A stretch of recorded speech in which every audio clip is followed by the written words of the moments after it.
Muita gente mesmo me procura sempre querendo, né, de alguma forma, uma formação em psicanálise.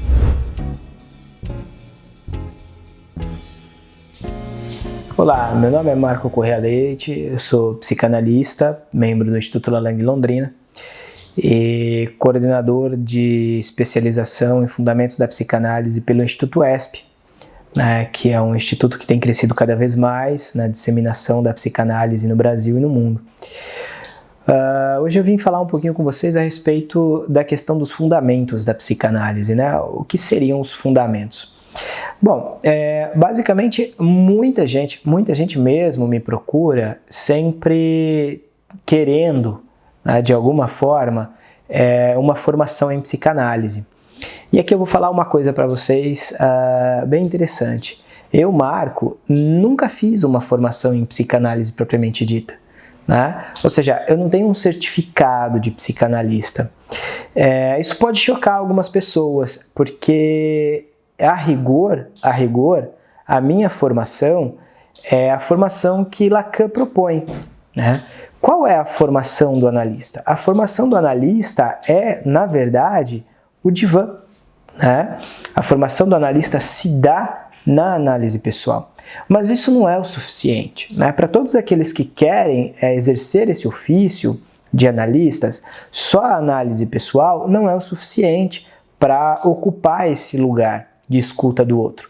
Então você tem que o analista se forma a partir da sua análise pessoal, mas também você tem os outros dispositivos. Quais seriam esses outros dispositivos? Você tem ali, dentro do ensino de Freud, você vai ter como outros dispositivos a supervisão e o estudo da teoria. O que é uma coisa muito interessante da gente pensar, né, que eu acho fantástico, é que, inclusive, a supervisão e o estudo da teoria não são, rigorosamente falando, o suficiente. Por quê?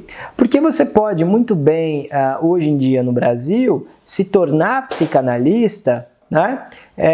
E na realidade o que você fez durante todo o curso de formação, né, que é esse que o pessoal dá por aí, tá?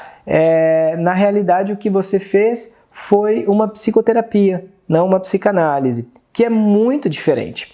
Daí a importância, né, que tem todos os meus trabalhos de uma forma geral, de resgatar os fundamentos da psicanálise. Freud foi um dos primeiros que chegou e falou assim, bom, existe a psicoterapia e existe a psicanálise. Uma vez que ele coloca essas duas coisas como distintas, não tem mais como a gente, enquanto analistas, enquanto leitores, enquanto estudantes, enquanto analistas em formação, né, negar essa diferença. Ou ainda, né, acreditar que dois nomes dizem da mesma coisa. Então, né, pensar dois nomes diferentes, necessariamente nós vamos ter que verificar que são duas coisas distintas, duas práticas distintas, duas epistemologias distintas, dois objetivos distintos e mais, duas éticas muito distintas. A psicanálise, a rigor, no Brasil pelo menos, né, que é onde a gente, e não só no Brasil, mas que a gente vai tendo notícia, mas pelo menos no Brasil, onde a gente tem o maior contato com os colegas, sofre muito justamente porque boa parte dos analistas e destes que se colocam como formadores, né, em psicanálise, se esqueceram ou não estão tão atentos assim a uma leitura mais rigorosa de Freud, né, e de outros psicanalistas clássicos, no meu caso de Lacan. Então, o que a gente vai ter na realidade é um desvio, né, do que a gente poderia chamar de psicanálise para outros campos, né? E isso é ensinado à torto e à direito dentro das universidades, por exemplo, onde alguns professores, né, que duvido até mesmo que tenham feito análise algum dia na vida e estão nos departamentos de psicanálise, chamando a psicanálise de uma abordagem da psicologia, né? Isso é um absurdo. Por que é um absurdo? Porque simplesmente a psicanálise não tem nada a ver com a psicologia. Para vocês terem uma ideia, na história da formação dos analistas, dentro da IPA, o que a gente tinha era uma briga ferrenha dentro de dois grupos na IPA, né? Lá no comecinho, 1920, 1930, onde um dos grupos tentava manter a psicanálise apenas para médicos. E foi Freud quem escreve um texto belíssimo, né? Chamado Psicanálise Leiga, onde ele defende Reiki, que era, na realidade, um psicólogo e estava exercendo a psicanálise. Reiki ele estava sendo considerado, dentro da própria IPA, como um charlatão, ou seja, ele não era médico, ele não poderia aplicar a psicanálise, ele não poderia trabalhar com a psicanálise. Então, para vocês terem uma ideia que a psicanálise sequer sai da psicologia. Agora, que a psicologia tenha, de alguma forma, né, se apropriado de alguns pensamentos de Freud, bom, isso é óbvio, mas a gente sabe que um curso, por exemplo, de psicologia, ou uma pós-graduação, ou um mestrado, um doutorado, não forma analistas, que a formação de analistas, como eu estava dizendo, tem muito mais a ver com essa experiência do divã, com a experiência com o inconsciente, como Freud já dizia desde 1905, do que com uma formação teórica.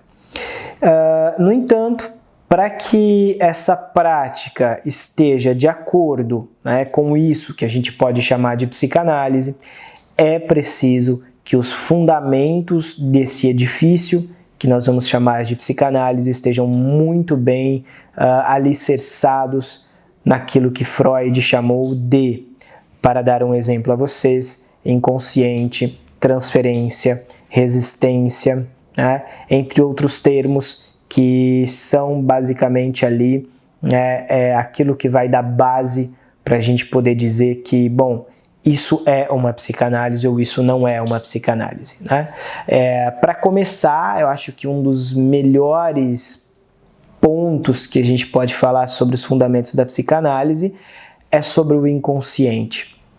O que é o inconsciente? Freud, na sua época, ele teve um baita de um trabalho para delimitar o inconsciente, diferenciando ele do não sabido, diferenciando ele de alguma coisa que eu deixo de sentir, por isso me é inconsciente, diferenciando do inconsciente da filosofia, por exemplo, né? Freud rigorosamente faz um baita de um trabalho para nos mostrar que o que a gente chama de humano é mais efeito disso que nos habita do que o contrário, né? E aí nós entramos em outro ponto, um ponto que Freud chama de nossa mitologia, que é o conceito de pulsão. Para vocês terem uma ideia, né? A gente tem tanto problema com isso que ainda hoje existem psicanalistas acreditando que o ser humano é algo da ordem do natural, ou que a psicanálise trabalha com alguma coisa próxima ao instinto. Não, Freud nunca disse de instinto no sentido de que o analista trabalharia com instintos ou com mudanças de comportamento, né? Vejam, então, se vocês derem um Google aí, né, agora, nesse momento, vocês vão ver como tem muitos grupos, né, muitas instituições que dizem formar psicanalistas e colocam lá como objetivos da análise mudança de comportamento, ou então que a psicanálise tem como objetivo, né, um autoconhecimento, ou melhor versão de você mesmo, e por aí vai. Isso só pode ser justamente este ponto que eu estou trabalhando com vocês aqui hoje, um desconhecimento dos fundamentos. Gostou do conteúdo? Para receber mais conteúdos como este, se inscreva no nosso canal.